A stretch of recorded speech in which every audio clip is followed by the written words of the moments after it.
నిన్నే కనపరుస్తాము. హల్లెలూయా హల్లెలూయా హల్లెలూయా. థాంక్యూ. ఆమేన్. ప్రియులారా, తిరిగి మనం ఈ యొక్క బైబిల్ స్టడీలో కొద్దిసేపు దేవుని యొక్క వాక్యాన్ని ధ్యానించడానికి దేవుడి యొక్క చక్కటి కృపకు నేను వందనాలు చేసుకున్నాను. మేము నిన్ననే హాస్పిటల్ నుంచి నేను మా భార్య ఒక 3 రోజులు అడ్మిట్ అయిన తర్వాత 10 రోజులు మేము హాస్పిటల్లో ఆల్ టుగెదర్ అడ్మిట్ అయ్యామండి. అండ్ చివరికి దేవుడి కృప ద్వారా మా ఇద్దరిని క్షేమంగా నడిపించడం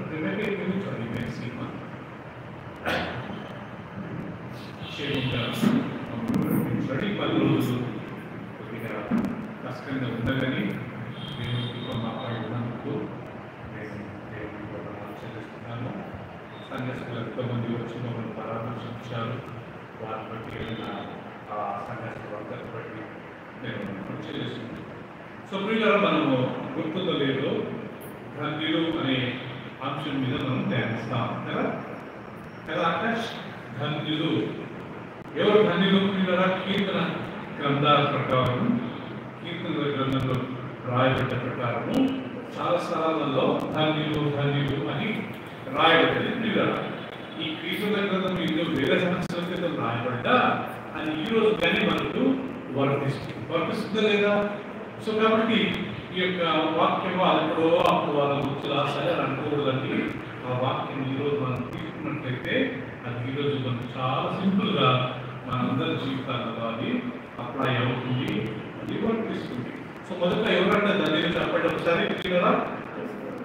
దుష్టుల ఆలోచన చొప్పున నడవక, పాపల మార్గమున నిలవక, అపహాస్యముల కూర్చునక, యెహోవా ధర్మశాస్త్రమునందు ఆనందించుచు దివారాత్రము దాన్ని ధ్యానించువారు.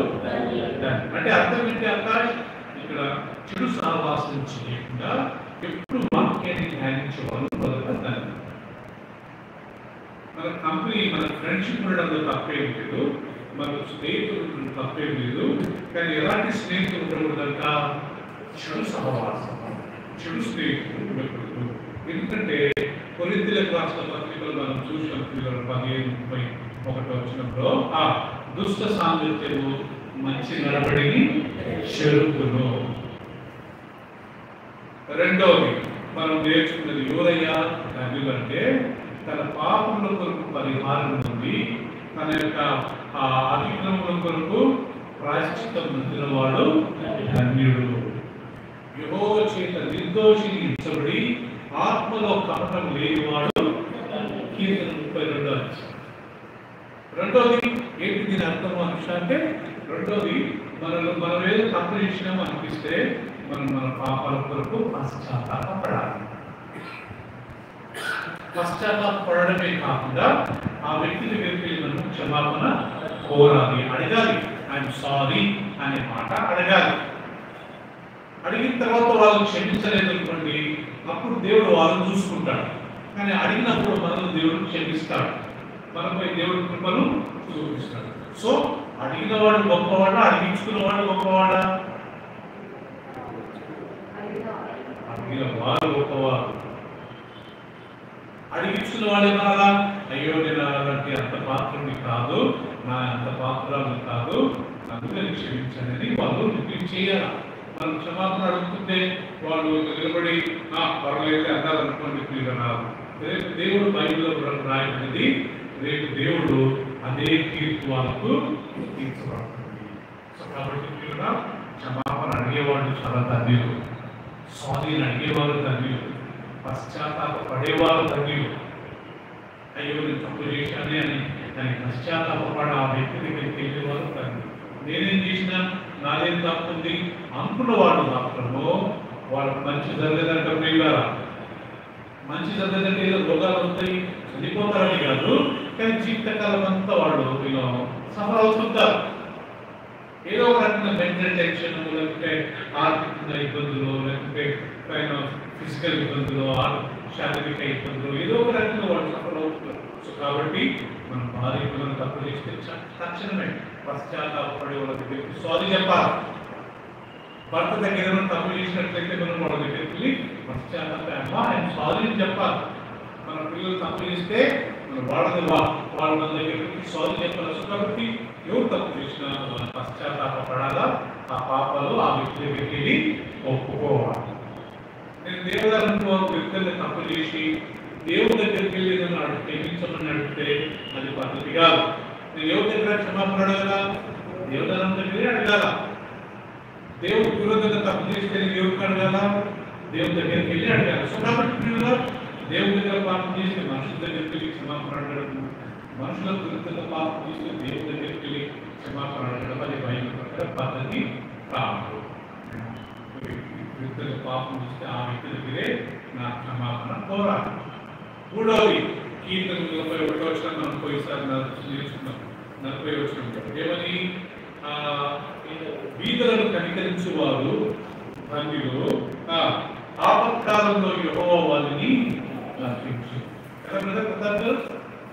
బీదల పట్ల కనికరం చూపించేవారు, బీదల పట్ల కృపను చూపించేవారు, బీదలను కటాక్షించేవారు ధన్యులు.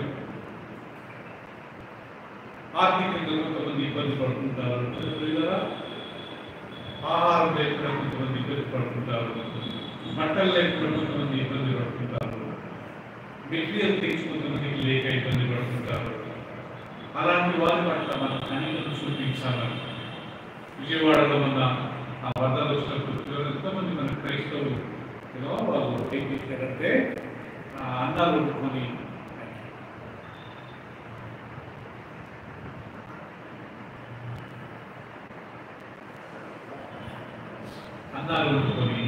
ఆయనకు వాళ్ళకి కావాల్సిన ఆహారాన్ని, కావాల్సిన నూనెని, బియ్యాన్ని ఏదో మనం చేతికి అయినతో అలాంటి వాళ్ళకు దేవుడు వాక్యం రాగింది.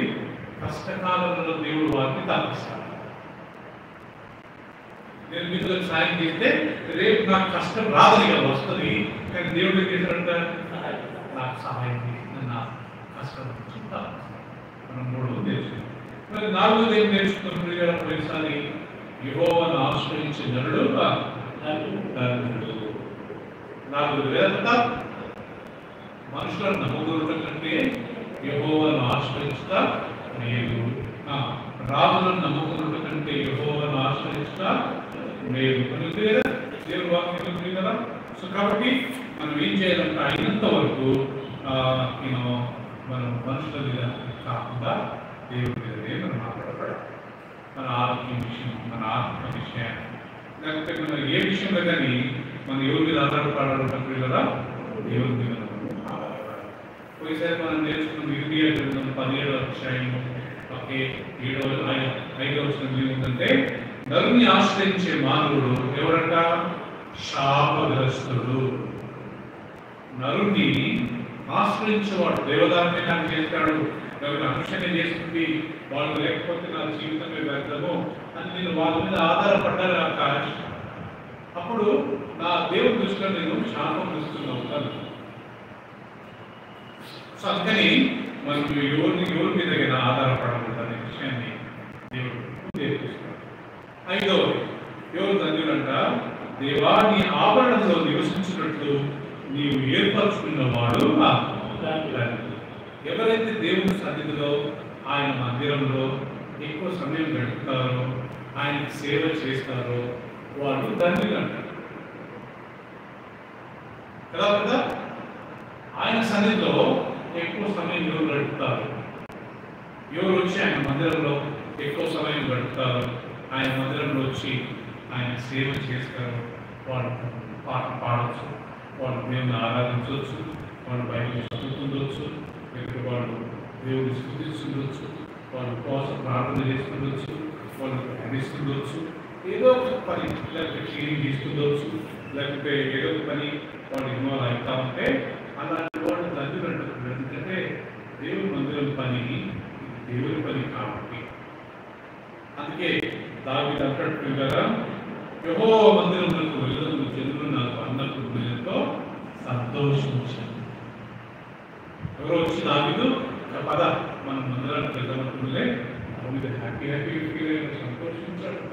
I was glad when they said unto me, let us go to the house of God. యెహోవా మందిరమునకు వెళుదము అని అనినప్పుడు నేను ఎంతో సంతోషించాను అని ప్రియుల దావీదు అంటాడు. సో వాడు తండ్రి. ఆరవది ఎవరు తండ్రులు అంటే యెహోవా శిక్షించే నరుడు ధన్యుడు, యెహోవా గద్దించే నరుడు ధన్యుడు.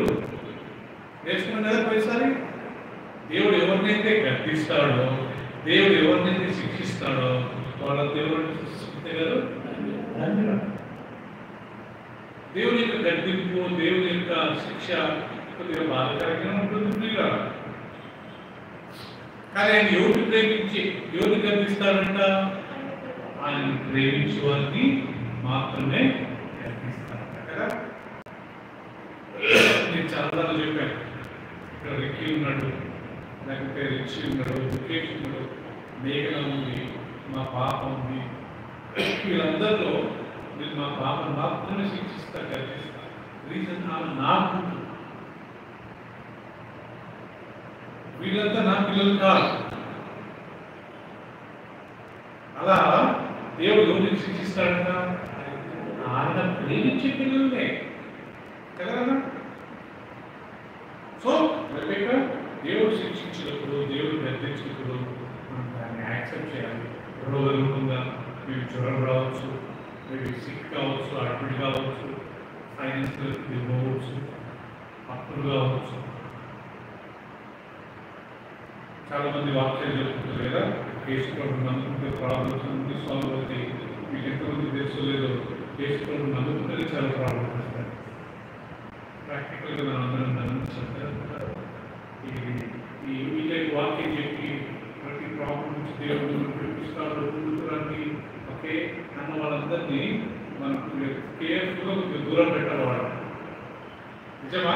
కేసుకుని ప్రాబ్లమ్స్ అన్నీ సాల్వ్ అవుతాయా? ఏమైతే దేవుడు ప్రాక్టికల్ చెప్పండి, వస్తాయా పోతాయా? సో కాబట్టి దేవుడు వాక్యం ప్రకారం యెహోవాను ప్రేమించే వారికి అనేక శ్రమలు, కానీ యెహోవా వాటన్నిటి వారిని నీతి మంత్రులు కలిగి ఆపదలో ఎదుట అనేకలు, కానీ వాటన్నిటి నుండి యెహోవా వారిని రక్షించును. పౌలంటాడు, దేవుని కొరకు సద్భక్తి గల వారై జీవింపను వారందరూ హింసపాలవుతారు. 2 తిమోతి గ్రంథంలో రాయబడింది. క్రీస్తు కొరకు సద్భక్తి కలిగి జీవింపను ఉద్దేశించిన వారందరూ హింసపాలవుతారు. అపోస్తలుల కాలంలో 14వ అధ్యాయంలో పౌలంటాడు, మనం అనేక శ్రమల నుండి దేవుని రాజ్యంలో నిత్య జీవంలో ప్రవేశించేవారమై ఉన్నాము. అనేక శ్రమల నుండి మనం దాటి అప్పుడు మన పిల్లల పర్వత రాజ్యంలో ప్రవేశించేవారుగా ఉంటున్నాము. సో ఆ విషయాన్ని మనము గుర్తుపెట్టుకోవాలి. దాని తర్వాత మన పిల్లలు పోయిసారి నేర్చుకున్నది ఏంటంటే యెహోవా యందు భయభక్తులు కలిగి ఆయన త్రోవలలో నడుచు వారందరూ ధన్యులు. ఇక్కడ ఆయన భయపడాలి, అదే సమయంలో ఆయన త్రోవలో నడవాలి. దేవుడికి మనం భయపడుతున్నామని చెప్పి ఆయన త్రోవలలో నడవకుండా భయపడకుండా చేసే పాపాలని మనం చేసుకుంటే మనకు ఆశీర్వాదం ఉంటుందా? కదా. కీర్తన 125 ఏముందండి?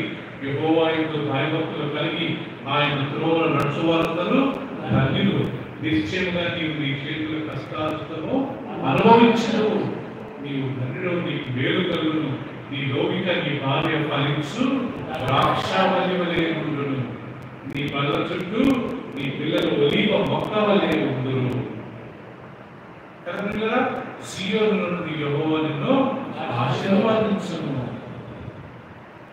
నీ జీవితకాలం అంతే యెరూషలేము క్షేమము కలుగుట సూచనము, నీ పిల్లల పిల్లలను నీవు చూతులు, ఇశ్రాయేలు మీద సమాధానము ఉండునుగాక.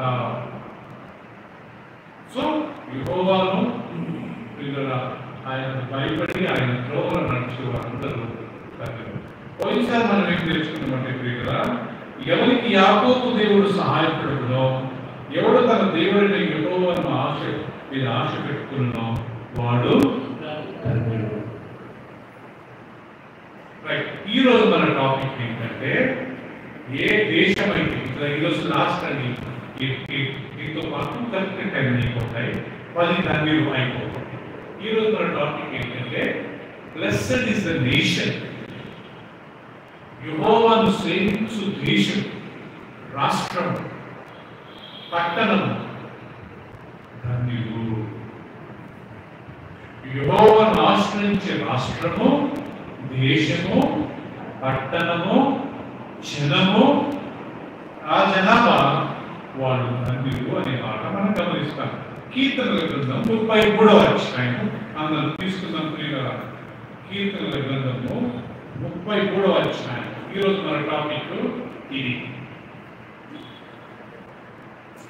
మీరు తీసినట్లయితే నేను చదువుతాను, ఎందుకంటే యూట్యూబ్లో అందరూ వింటున్నారు కాబట్టి నా వాయిస్ అందరికీ పడదు కాబట్టి నేను చదువుతాను. దయచేసి అందరూ చూడండి. కీర్తనల గ్రంథం 33వ అధ్యాయము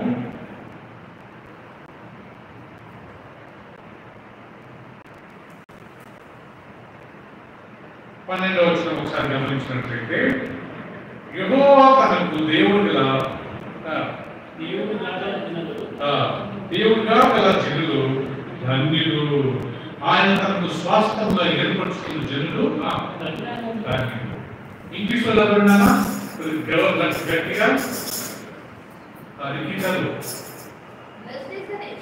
Blessed is the nation whose God is the Lord. He has chosen for his own inheritance. Right. So, blessed is the nation whose God is the Lord. యెహోవా ఏర్పరచుకున్న, యెహోవాను సేవించే దేశము, యెహోవాను ఆశ్రయించే దేశము, యెహోవా ఎన్నుకున్న దేశము, ఆ రాష్ట్రము, ఆ జనము ధన్యులు. ఇక్కడ ఇండివిజువల్ గురించి మాట్లాడలే, ఇక్కడ ఎవరి గురించి మాట్లాడుతున్నాడు? మొత్తం దేశం గురించి మాట్లాడుతున్నాడు. చాలా దేశాలు ఉన్నాయి ప్రపంచంలో, కానీ యెహోవాను ఆశ్రయించే దేశాలు కొన్ని, యెహోవాను సేవించే దేశాలు కొన్ని. దాంట్లో మొదటి దేశం ఇంగ్లాండ్ దేశం. మీకు ఎంతమంది తెలుసో లేదు ప్రియులారా, ఒకప్పుడు ప్రపంచమంతటికి సువార్త సేవకులను, మిషనరీస్ ని పంపింది ఇంగ్లాండ్ దేశస్తులు. వాళ్ళు ఎంత లిబరల్ గా ఉండేవారంటే ఇంగ్లాండ్ ఒకప్పుడు ప్రియులారా, డబ్బిచ్చి పంపేవారు. మీరు వెళ్ళండి, సువార్తను ప్రకటించండి, మీకు నెలకు కావాల్సిన డబ్బు మేము పంపుతాం, మీకు బట్టలు మేము ఇస్తాము, మీ పిల్లల చదువు మేము చూసుకుంటాము, మీ ఆరోగ్యం కొరకు మేము హాస్పిటల్స్ కట్టిస్తాము, కానీ మీ దేవుని సేవ చేయండి. ఇంగ్లాండ్ నుండి మొత్తం దేశం, ప్రపంచం నుండి ప్రతి దేశానికి మిషనరీస్ వెళ్ళారు. ఆ ఇంగ్లాండ్ నుంచి మన దేశానికి వచ్చాడు విలియం కేరీ. ఆయన విలియం కేరీ అంటే ఆయన ప్రతాప్ ఒకరోజు ఆయన చెప్పులు కుట్టేవాడు అంటే ఆయన ఇంగ్లాండ్ దేశంలో చెప్పులు కుడుతూ ఇండియా మ్యాప్ పెట్టుకునేవాడు. ఇండియా మ్యాప్ పెట్టుకుని రోజు ఆ ఇండియా మ్యాప్ మీద చేయబెట్టి ప్రార్థన చేసేవాడంట. దేవా ఇంగ్లాండ్ ఇండియాకి ఉన్న పంపండి, ఇండియాకి ఉన్న పంపండి, ఇండియాకి ఉన్న పంపండి, సువార్త సేవకులు అని రోజు ప్రార్థన చేసేవాడంట. ఒకరోజు ఒక పెద్ద మనిషి వచ్చి నువ్వే ఎందుకు వెళ్ళకూడదు అని అన్నాడంట. సో ఆ విలియం కేరీ అనే వ్యక్తి అప్పుడు మన భారతదేశం కలకత్తా పట్టణానికి వచ్చి ఆయన కలకత్తాలో దిగి చిన్నగా మన భాషలో నేర్చుకుని 13 భాషలలో ఆయన బైబిల్ ట్రాన్స్లేట్ చేసి, ఎన్నో భాషలు 13 లాంగ్వేజెస్. ఈరోజు మనకు తెలుగులో బైబిల్ ఉందంటే విలియం కేరీ మన అమెరికా దేశానికి డిఎల్ మూడీ అనే సేవకుడు ఇంగ్లాండ్ నుంచి పంపించారు. హట్సన్ ఈ రకంగా చాలా మంది సేవకులు కదా. సో ఇంగ్లాండ్ ఎంత బెస్ట్ దేశం అంటే మంచిగా ఆడ యెహోవా దేవుడు దేశంలో పట్టణం లేకపోతే రాష్ట్రం దేశం సేవించి ఇప్పుడు చాలా మంది ముస్లిమ్స్ అందులో వెళ్ళి విగ్రహాలు చేస్తున్నారు. కానీ but otherwise as a nation ఒక దేశంగా వాళ్ళందరూ దేవుడిని స్తుతించి దేవుడిని ఆరాధించి ఒక దేశం కదా. ఇంకొక దేశం అమెరికా దేశం ఎంత గొప్పదంటే పిల్లరా, ఈ రోజుల్లో ప్రపంచం అంతట్లో మిషనరీస్ పంపేది అమెరికన్సే. వాళ్ళకి పైసలు నుంచి పంపేది వాళ్ళే. ఎక్కడైనా భూకంపం వస్తే ఫస్ట్ వచ్చేది అమెరికన్సే. ఎక్కడైనా వరదలు వస్తే ఫస్ట్ దిగేది వాళ్ళే. ఎక్కడైనా యుద్ధం వస్తే ఫస్ట్ దిగి వాళ్ళకి కావాల్సిన ఆహారం ఇచ్చేది వాళ్ళే. యాజ్ అ దేశం వాళ్ళు యెహోవాను సేవిస్తారు. మూడోది ఇజ్రాయెల్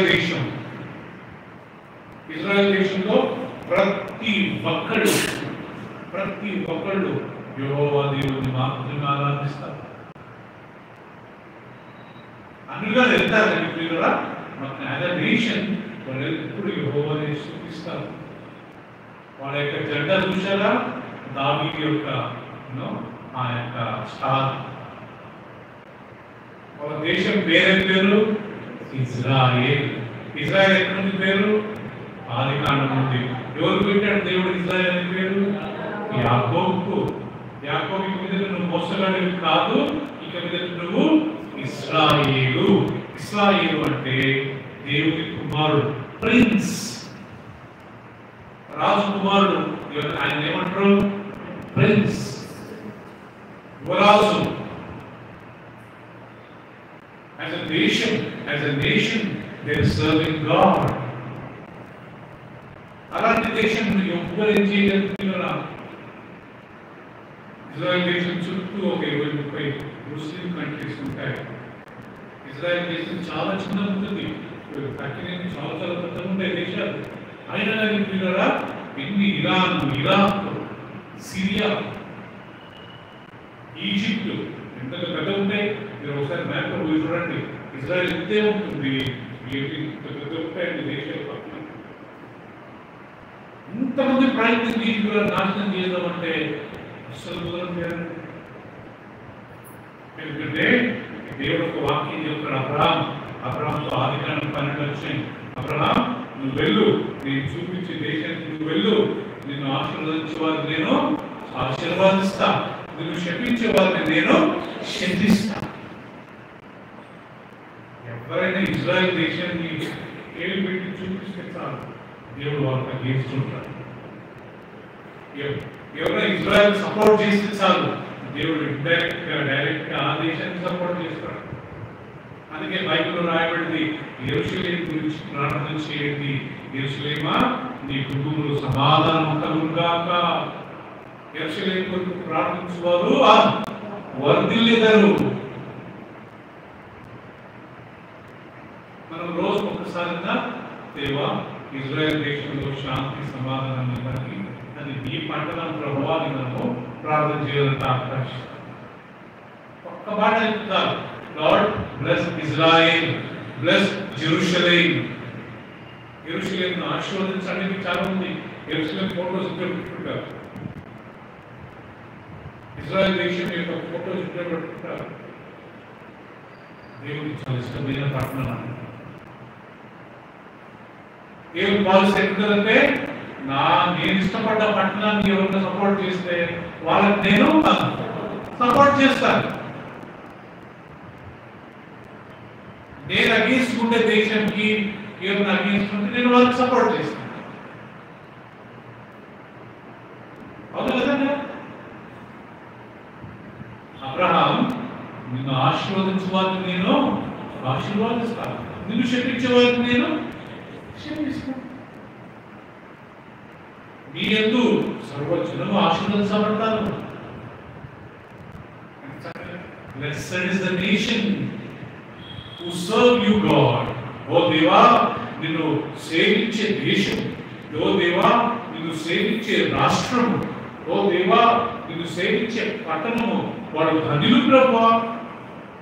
ఇక్కడ ఇండివిజువల్ గురించి మాట్లాడలే, వ్యక్తుల గురించి మాట్లాడలే, ఇక్కడ దేశం గురించి మాట్లాడుతున్నాడు, మొత్తం ప్రభుత్వం గురించి మాట్లాడుతున్నాడు, మొత్తం సిస్టమ్ అంతా దేవుడు సేవ చేయడం గురించి మాట్లాడుతున్నాడు. ఇజ్రాయెల్ దేశంలో 10 ఆజ్ఞలు చాలా స్ట్రిక్ట్ గా ఫాలో అవుతారు. ఇప్పుడు నాకు తెలిసి ఇప్పుడున్న ఇజ్రాయెల్ దేశంలో ఎలాంటి విగ్రహాలు ఉండవండి. ఎందుకు 10 ఆజ్ఞలు ఏమనుంది?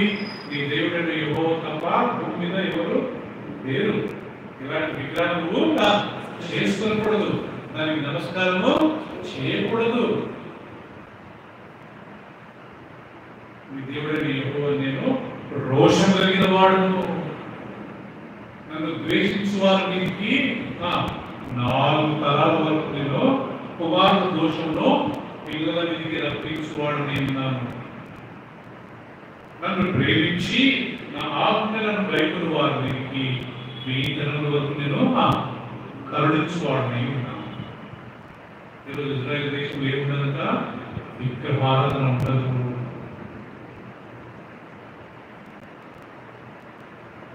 As a nation, దేశంలో వాళ్ళు దేవుని స్తుతిస్తుంటారు. మన దేశం కానీ ఒకప్పుడు ఉంది కదా, మీకు తెలుసో లేదు, యేసు ప్రభు చనిపోయిన తర్వాత తోమా మన ఇండియాకు వచ్చారు. తోమా మన ఇండియాకు కేరళ ప్రాంతానికి వచ్చి అక్కడ పాపలకు వాక్యం చెప్పి వాళ్ళని ప్రభుత్వం నడిపించి కేరళ రాష్ట్రంలో చాలా మంది మార్చారు. భారతదేశాన్ని దేవుడు ప్రేమిస్తున్నాడు కదా. మన భారతదేశం గురించి బైబిల్లో తెలుసా మీకు? ఎస్తేర్ గ్రంథంలో ఉంది, కూషు దేశం మొదలుకొని హిందూ దేశం వరకు అనే మాట. ఫ్రమ్ ఇథియోపియా టు ఇండియా అనే మాట ఉంది ఇంగ్లీష్ లో. 2 సార్లు దాకా ఇండియా పేరు. ఎస్తేర్ గ్రంథం ఇంగ్లీష్ చదవండి. ఎస్తేర్ గ్రంథం మొదటి అధ్యాయంలో ఫ్రమ్ కూష్ అంటే ఎథియోపియా దేశం, ఎథియోపియా దేశం నుండి భారతదేశం హిందూ దేశం వరకు అనే మాట రాయి. తోమాను దేవుడు 12 మంది శిష్యులను అమెరికా ఎవరు పోలే,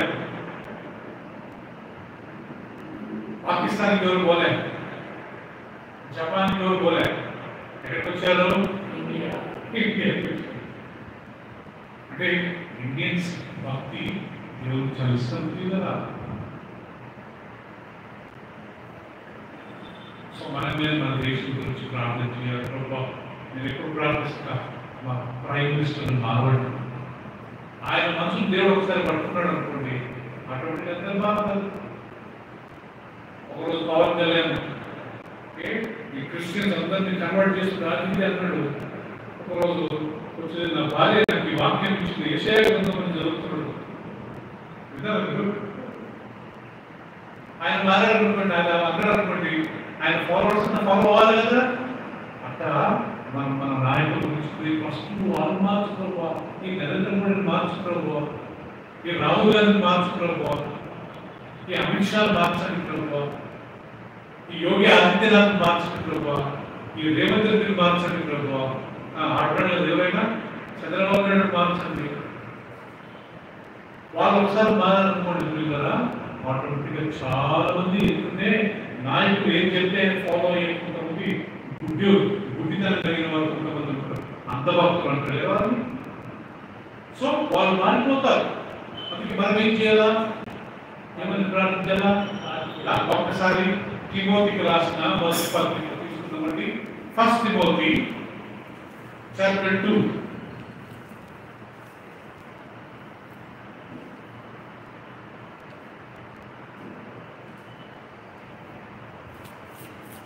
తిమోతికి రాసిన అందరు గమనించండి, మీ బైబిల్ తీయండి కదా.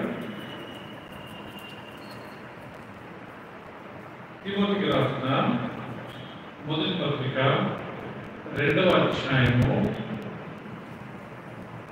ఏమనుంది పిల్లల?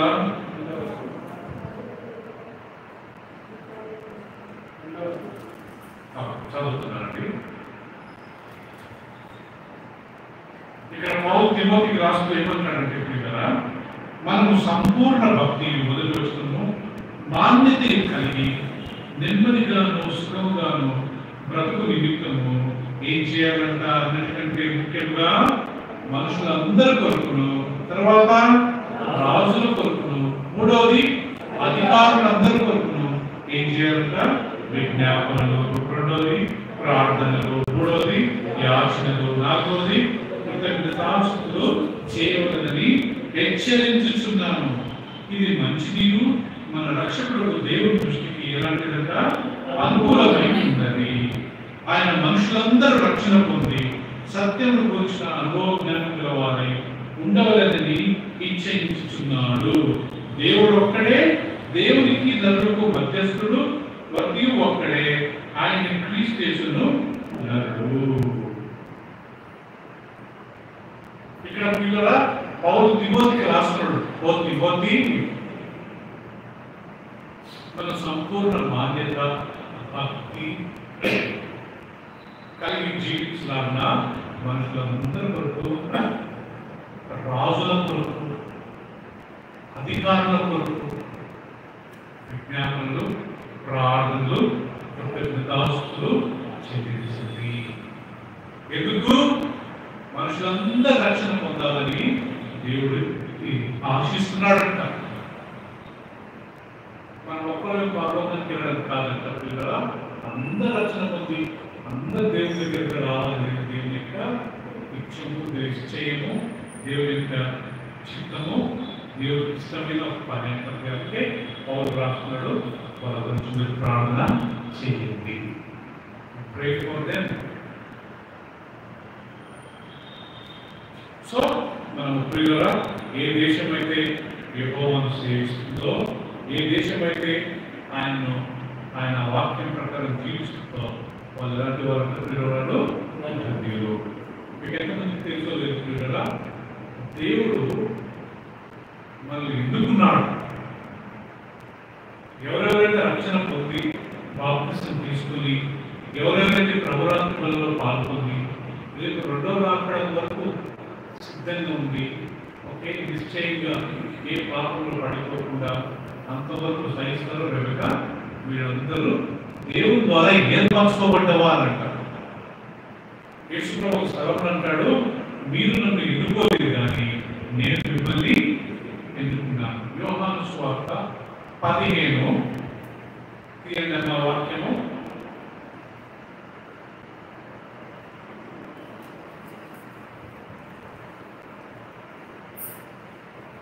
యోహాను సువార్త 15వ అధ్యాయము 16వ వచనం.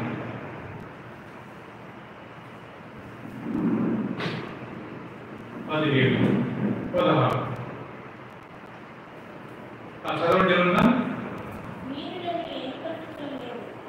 మీరు నన్ను ఏర్పరచుకోలేదు, మీరు నా పేరుట తండ్రిని ఏం అడుగుతారో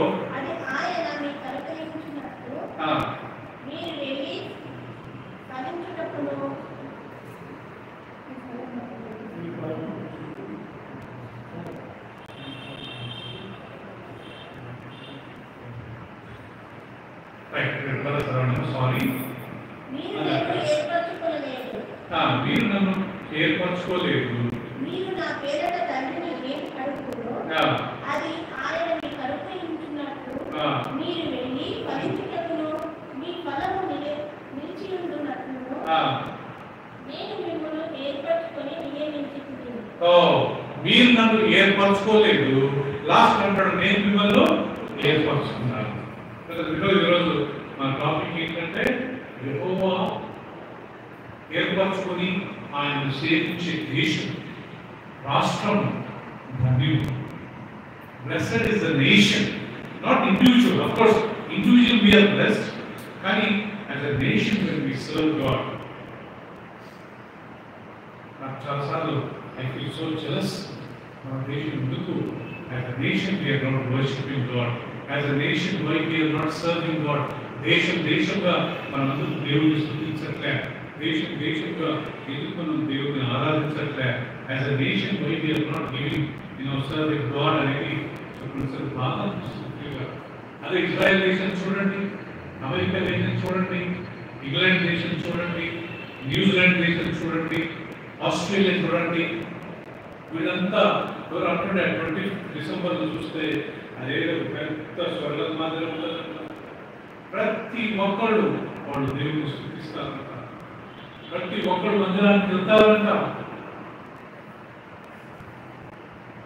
ఎంత బాగుంటుంది కదా. నేను కుటుంబంలో ఎవరు ఫ్యామిలీగా మందిరానికి వస్తే నాకు చాలా హ్యాపీ అండి. అందుకే మనం ఈ చర్చ్లో యూత్ మీటింగ్ అని, ఓకే, లేడీస్ మీటింగ్ అని, జెంట్స్ మీటింగ్ ఎప్పుడు పెట్టాం. మనం ఎవరిని ఎంకరేజ్ చేయాలా? మొత్తం ఫ్యామిలీని ఎంకరేజ్ చేయాలి. సో ఫ్యామిలీగా మనం మందిరానికి వచ్చినప్పుడు దేవుడి యొక్క చిత్తాన్ని మనం నిర్వహించిన వారు అవుతాం.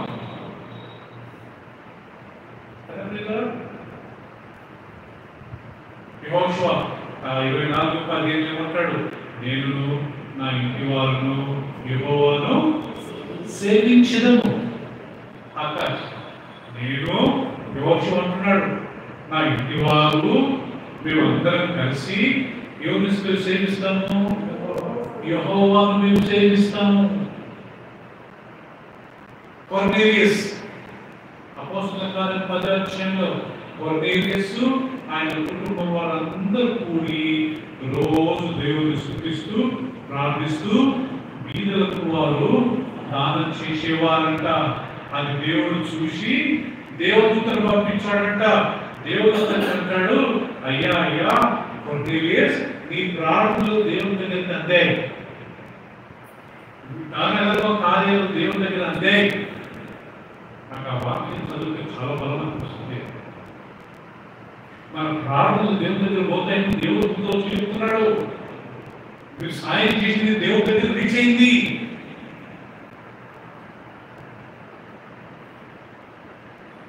అందుకే పాత నిబంధన కాలంలో కోత కోసిన తర్వాత దేవుడు ప్రజలు ఏమన్నాడట? మీరు కింద పట్టే గింజలు రాదని గింజలు ఏరుకోవద్దు. ఎవరు కుదరండి? బీదలకు వదిలేసేయండి. యేసు అంటాడు, బీదలకు మీతో ఉంటారు. కుటుంబంగా దేవుడు సేవించి కుటుంబంగా అందరికి రావడం. సో దేవుడు నేను దేవుడిని ఎన్నుకోలేదంట, దేవుడు మనల్ని ఎన్నుకున్నాడు. ఇష్టపడ్డాడు కదా, మీరు ఎన్నుకోలేదు, నేను మిమ్మల్ని ఎన్నుకున్నాను. మీరు ఎందుకు ఎన్నుకున్నారు? మీరు వెళ్ళి బహుగా ఫలించులాగా.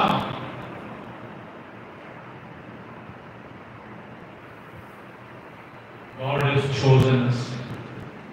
ఎఫెసీయులకు రాసిన పత్రిక ఎప్పుడు మనం దేవుడు ఎన్నుకున్నాడంట? 1:4 అండి. ఎఫెసీ 4:1-4 దేవుడు మనల్ని ఎప్పుడు ఎన్నుకున్నాడంట కదా, ఇక్కడ చూస్తున్నామా? ఎఫెసీయుల పత్రిక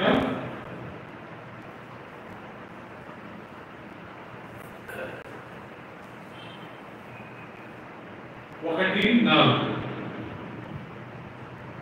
ఎట్లనగా తన ప్రేమియందు తాను ఉచితముగా మనకు అనుగ్రహించిన తన కృపామహిమను కీర్తి కలుగునట్లు తన చిత్త ప్రకారమైన దయా సంకల్పం చొప్పున యేసుక్రీస్తు ద్వారా తన కుమారులుగా స్వీకరించుటకై మనల్ని ముందుగా తన కోసము నిర్ణయించుకొని, మనల్ని దేవుడు ముందుగా తన కొరకు నిర్ణయించుకొని మనము తన ఎదుట పరిశుద్ధులను నిర్దోషులై ఉండవలెనని జగత్తు పునాది వేయకమునిపే ప్రేమ చేత ఆయన క్రీస్తులో మనలను ఏర్పరచుకొనెను. అందరం ఒకసారి హల్లెలూయా హల్లెలూయా హల్లెలూయా. దీని అర్థం ఏంటంటే, లోక పునాది వేయకమునిపే యేసుక్రీస్తులో మనల్ని దేవుడు ఎన్నుకున్నాడంట. ఇంకా భూమి పుట్టలేదు, ఇంకా ఆదామే రాలేదు, సూర్యచంద్రుడు రాలేదు, ఆకాశం లేదు, దేవుడు సృష్టించలేదు. లేదా లోక పునాదులు వేయకమునిపే మిమ్మల్ని యేసుక్రీస్తునందు దేవుడు ఏర్పరచుకున్నాడంట. లేదా ఇంకా ఆదాం లేదు, ఆదికాండం మొదటి అధ్యాయం లేదు, ఏం లేదు, యోహాను 1:1 లేదు, ఏగా లేదు, మొత్తం శూన్యం ఉన్నప్పుడే, ఇక ఏమి లేనప్పుడే, జగత్తు పునాది వేయకుండే దేవుడు యేసుక్రీస్తు ద్వారా మనల్ని ఆయన కొరకు నిర్దోషముగా జీవించాలని మనలో ఆయన ఏర్పరచుకుంటాడు. ఇంకొక వాక్యం ఏమన్నాడు? 1:5లో నీ తల్లి గర్భంలో నిన్ను రూపింపకుంటే నేను నిన్ను ఎరిగి ఉన్నాను. ఇది ఎక్కడుంది ఈ వాక్యము? ఎఫెసీయులు అంటాడు, భూమి పునాది వేయకుంటే నేను నిన్ను ఎరుగుతున్నాను అంటాడు. ఇర్మియా 1:5 ఏమంటాడు కదా, నీ తల్లి గర్భంలో నిన్ను రూపింపకుంటే నేను నిన్ను ఎన్నుకొని ఉన్నాను. నీ తల్లి గర్భం నుంచి నువ్వు బయటికి రాకముందే జనులకు నిన్ను ప్రవక్తగా నియమించినాను. ఓ ఇర్మియా,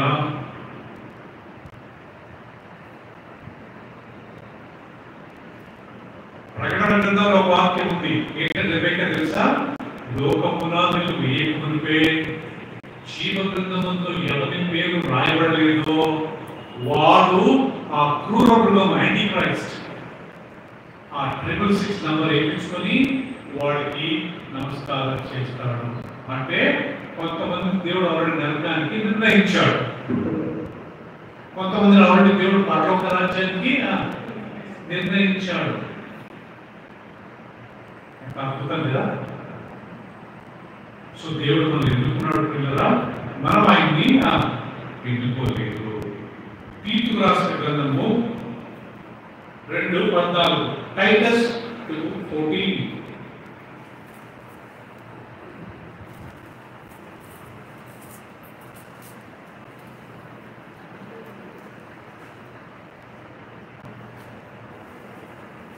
చాలా ముఖ్యమైన మాట ఉంటుంది కదా, 2వ అధ్యాయం 14వ వచనంలో ఇలా అంటాడండి, ఆయన సమస్తమైన దుర్నీతి నుండి మనల్ని విమోచించి సక్రియ శక్తి గల ప్రజలను తన కొరకు పవిత్రపరచుకొని తన సొత్తుగా చేసుకుంటూ తను తానే మన కొరకు అర్పించుకుని ఎంత చక్కగా కదా. ఆయన సమస్తమైన దుర్నీతి నుండి మనల్ని విమోచించి సక్రియ ప్రజలను తన కొరకు పవిత్రపరచుకొని తన సొత్తుగా చేసుకుని తను తాను మన కొరకు అర్పించుకున్నాను. ఇది ఎంత బాగుంటుంది కదా. మనం సక్రియం చేసేదానికి దేవుడు మనం ఎన్నుకున్నాడంట, ఏర్పరచుకున్నాడంట.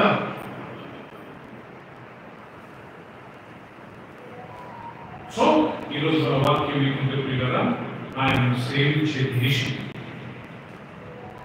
ఆయనను సేవించే రాష్ట్రం, ఆయనను సేవించే జనం ఎవరంట? ధన్యులు.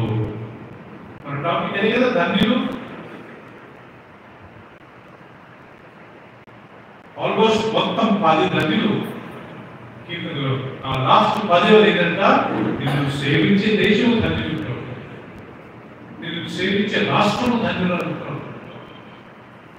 Blessed is the nation who serve God. పేతురు రాసిన 2వ అధ్యాయం అంటాడు, you are a chosen generation, మీరు ఏర్పరచుకోబడిన జనాంగము.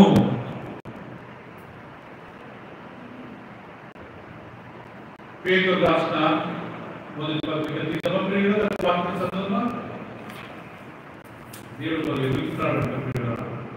1 Peter 2:9 చదవండి మాత్రులు. అయితే మీరు చీకటిలో నుండి ఆశ్చర్యకరమైన తన వెలుగులోనికి మిమ్మల్ని పిలిచిన వాని గుణాతిశయములను ప్రచురము చేయు నిమిత్తము ఏర్పరచబడిన వంశమును రాజులైన యాజక సమూహమును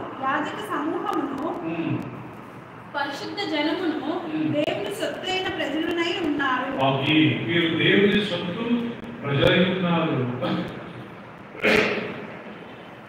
మీరు ఏర్పరచుకోబడిన జనాంగము. దేవుడు మనం ఏర్పరచుకున్నాడంట. ఇంతమంది ఉన్నారు. బిల్ గేట్స్ ఉన్నాడు, ఇప్పుడు టెస్లా ఓనర్, ఆయన పేరు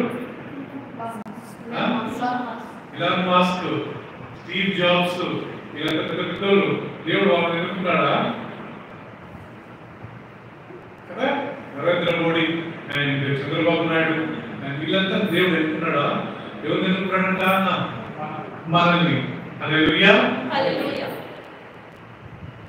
నేనైతే చాలా హ్యాపీ ప్రియులారా. ఇప్పుడు మనం ఏర్పరచుకున్నాను. ఏం చూసి ఏర్పరచుకున్నాడు? రెబెకా మన అందమా, మన జ్ఞానమా, లేకపోతే మన బలమా, మన సామర్థ్యమా, మన చదువురా, మన హృదయాలు కాదు. ఒక వాక్యం రాయబడింది, నేను కనికరించిన ఎవరిని కనికరించుకున్నావు వాళ్ళనే కనికరిస్తున్నా. అంతే. ఇక్కడ మన హృదయాలు కాదు, మన హృదయాలు మంచిగా కదా. హృదయం అన్నిటికంటే మోసం. మన హృదయం ఎక్కడ ఉంది? మన హృదయం చూసిన దేవుడు పారిపోయేవాడు. హృదయం మంచిగా చూడండి ఏం జరుగుతుంది. ఎందుకు ఎంటున్నాడు అంటారు కదా. ఆయన అంటుండే, ఎందుకో నన్ను ఇంతగా ప్రేమించావు అనే పాట పాడతారు కదా. ఎందుకు దేవా నువ్వు ఇంత నన్ను ప్రేమించావంటే ఒకే ఒక కారణం ఉంటుంది కదా. ఆయన మనల్ని తన స్వరూపం కన్నందుకు. వేరే అంటారు కదా, అన్న పాపానికి ఏదో చేయడానికి అదే అంతే కదా. ఎందుకు ఎన్నుకున్నాడంట మనల్ని? మన ఆయన స్వరూపం మనలో చేసింది. సో ఈ 10 వాక్యాలు కూడా మనం గుర్తుపెట్టుకున్నాము. నెక్స్ట్ టైం కీర్తన చదివినప్పుడల్లా 10 సార్లు ధన్యులు ధన్యులు ధన్యులు ధన్యులు అనే మాట మనం గుర్తు చేసుకున్నాము. దేవుడు మనందరినీ ఆ 10 ధన్యతలతో నింపులుగా. ఆమేన్. ఆమేన్. కళ్ళు చూసుకున్నట్లయితే 2 నిమిషాలు.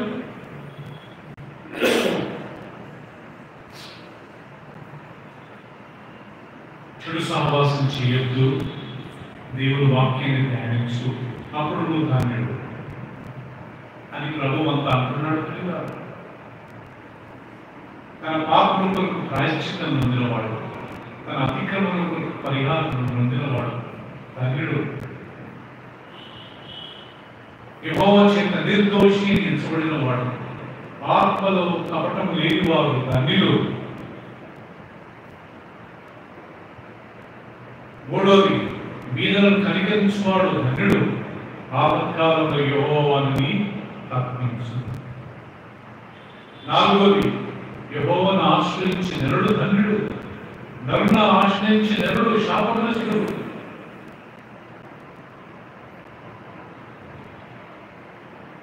మనం ఆయన ఆశ్రయిస్తున్నాం. ఐదోది, ఆయన మందిరంలో ఎవరైతే నివసిస్తారో, ఆయన మందిరంలో ఎక్కువ సమయం ఎవరైతే గడుపుతారో వాళ్ళు ధన్యులంట ప్రియులారా.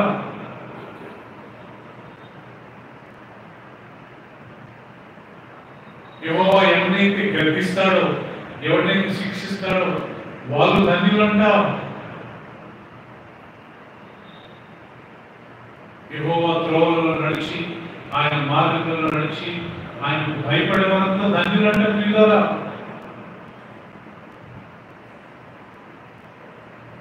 ఈ రోజు మనం నేర్చుకునేది ఏంటంటే, దేవా నిన్ను సేవించే దేశం ధన్యులయ్యా, రాష్ట్రం నిన్ను సేవిస్తారే వాళ్ళు ధన్యులయ్యా. Lord, blessed is the nation who serve you, Lord. Blessed is the nation who worship you, Lord, as a nation, as a country, as a government. ఒక ప్రభుత్వంగా నిన్ను వెంబడిస్తారే, ఒక ప్రభుత్వంగా నిన్ను ఆరాధిస్తారే వాళ్ళు ధన్యులు ప్రభువా.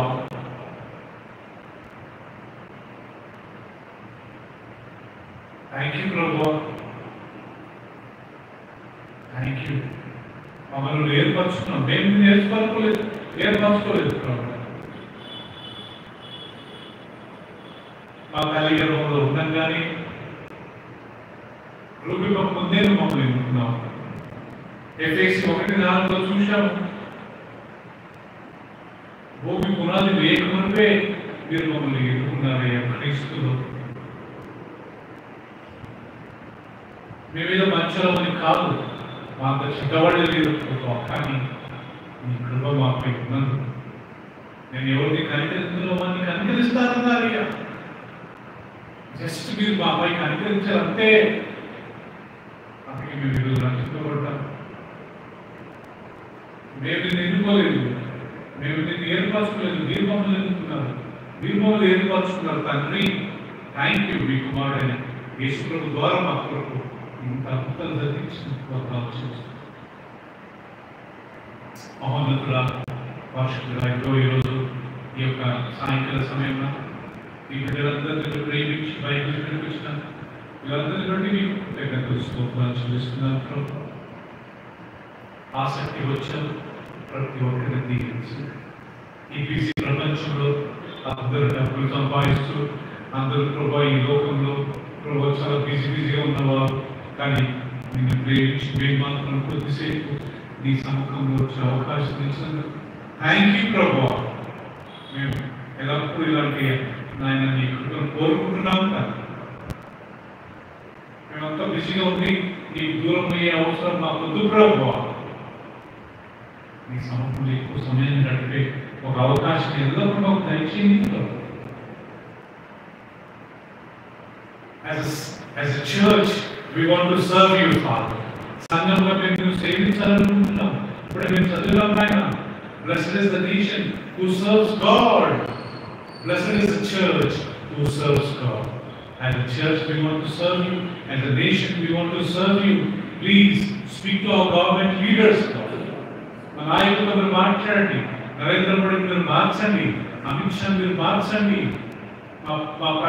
మా యొక్క రేవంత్ రెడ్డి మీరు మార్చండి ప్రభావ, అక్కడ చంద్రబాబు నాయుడు మార్చండి ప్రభావ, ప్రతి రాష్ట్రం నుండి ముఖ్యమంత్రులను మీరు మార్చండి ప్రభావ, అపోజిషన్ లీడర్స్ మార్చండి ప్రభావ, రాహుల్ గాంధీ మీరు మార్చండి ప్రభావ, సోనియా గాంధీ మీరు మార్చండి ప్రభావ.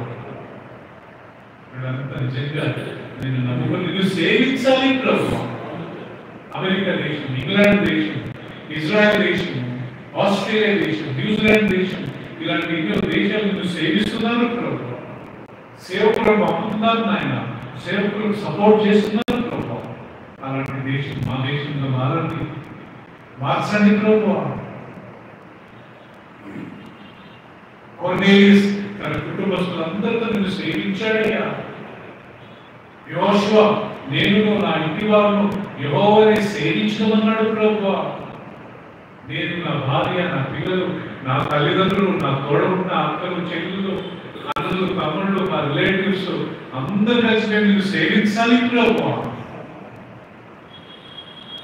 ఒకరి ఇంట్లో ఉండి నేను ఒకరు రావడం కాదు, నేను ఫ్యామిలీగా రావాలి ప్రభు.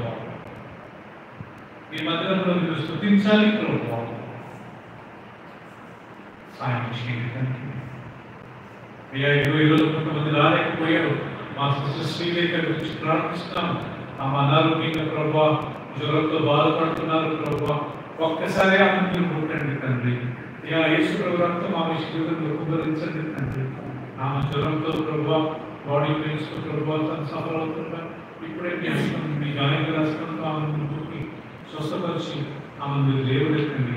యేసుక్రీస్తు నామములో మా సిస్టర్ శ్రీలేఖ గారికి ఇప్పుడే స్వస్థత కలుగునుగా ప్రభు.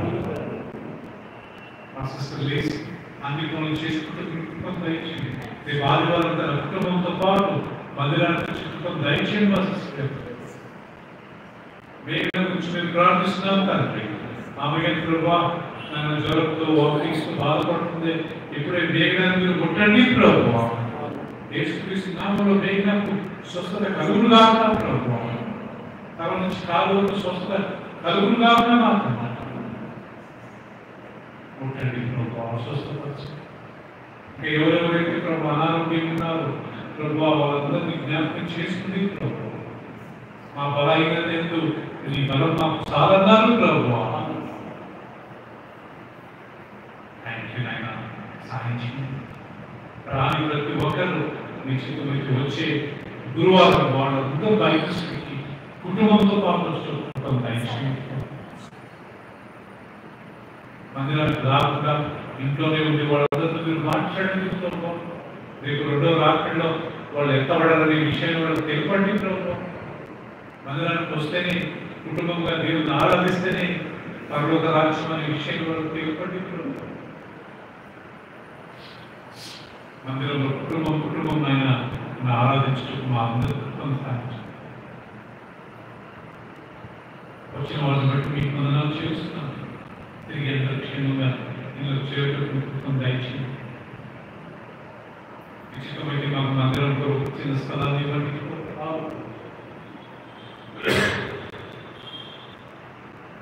తద్వారా మీరు మైండ్ సంఘంలో కొన్ని అవసరాలు ఉన్నాయి. నిశ్చితమైతే అవసరాలు తీర్చండి.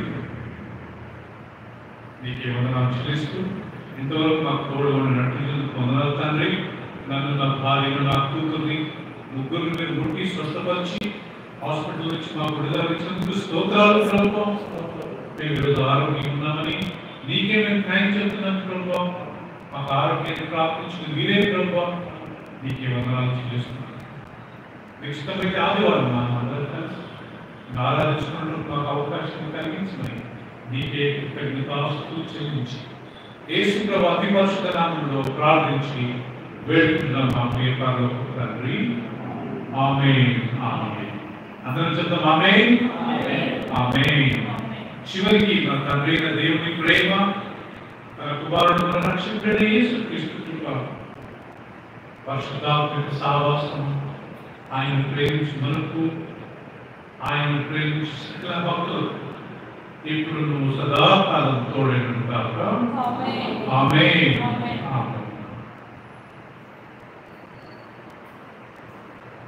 అందరికి ప్రైజ్ లార్డ్. అందరికి ప్రైజ్ లార్డ్ అండి. శ్రీజ గారు ప్రైజ్ లార్డ్. ప్రైజ్ లార్డ్ దేవ గారు. ప్రైజ్ లార్డ్ మా మిషన్ దేవ గారు. Praise lord.